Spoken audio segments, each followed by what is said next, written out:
Pilipinas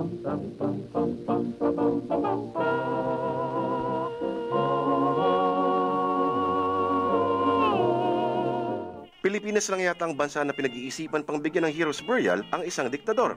Pero paano kung sa pananaw ng mga bata ay hindi naman pala kontrabida si McCoy at gawa-gawa lang ang mga napabalitang nakaw na yaman at ang mga gantong impormasyon? Paano nga naman kasi para sa kanilang kamalayan, ang martial law ay kasing layo na rin ng panahon ng Kastila o World War II. Kaya may henerasyon na lumaking kilala ang mga Marcos bilang mga celebrity, si Madam, fashion icon at art patron. Kaya ngayon, dito sa Word of the Lord, 42 years after, sasagutin natin ang tanong, nakabuti nga ba o hindi ang martial law sa Pilipinas? Tara. Doon tayo sa malamig, John. Tara.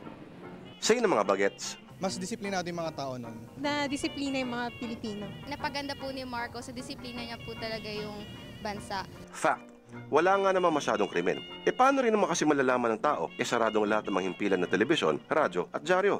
Disiplinado rin ang pagdampot at pag-torture sa mga kalaban ni Marcos sa politika. Walang krimen kasi gobyerno ang gumagawa nito. Nakabuti nga ba ang martial law para sa Pilipinas o hindi? Sige ng mga bagets. Nabawasan po yung nun, mga crime po. Hindi katulad ngayon yung crime rate ang taas. Nung time ni Marcos, wala daw talaga. Takot daw lahat ng tao nun. Fact. So hindi pala krimen ito. Ito, at ito. O ang krimen lang ba para sa kanila ay riding in tandem? Alam niyo ba yung ibig sabihin ng desaparecidos? Hindi ko alam eh. Ulitin natin ang tanong, nakabuti nga ba ang martial law para sa Pilipinas o hindi? Sige ng mga bagets. Kasi parang nakita natin dati, parang sabi ko na ninakaw. Yan, in the end naman, kaya siya nangutang kasi para makapag-produce ng mga facilities like yung mga tulay. Saan mo nakuha yung impormasyon? Nabasa ko na sa internet. Internet. Fact. Tama. Umutang nga si McCoy. Taong 1962, ang foreign debt ng Pilipinas ay nasa $360 million lang. Noong 1985, isang taon bago bumaba ang mga Marcos, higit $28 billion ang foreign debt natin. Ayon sa mga eksperto, hanggang 2025 ito babayaran sa IMF. At sino magbabayad? Di tayo, mga magulang nila. Sila. Say ng mga bagets. Parang napabuti lahat yung mga Pilipino nun. Mura nga yung bilihin. Natural, mas mababa talaga nun. Inflation Lahat din naman mas mura nung panahon ng mga Kastila. Kung ang sukatan natin ng isang mahusay na pinuno ay kung ano ang iniwan niya. Makinig. Nung bumaba si Marcos noong 1986, ang poverty rate ng Pilipinas ay halos 60%. 1983 to 85, tumamlay ang ekonomiya natin by 10%.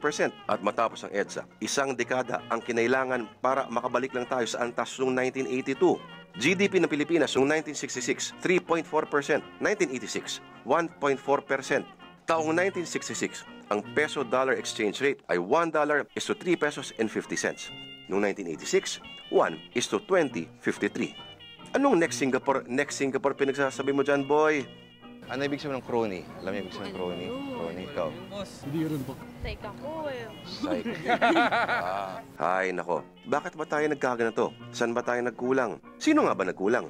Ang sistema ng edukasyon, mga guro, o mga magulang? Yan kasi ang problema pag hindi natin sineseryoso ang pag-aaral ng kasaysayan. Kaya nga ang buwan ng Setyembre ay pagkakataon na pag-isipan ang mga naganap 42 years ago. Ay, teka muna. Alam ba nila kung anong meron sa September 21? 21?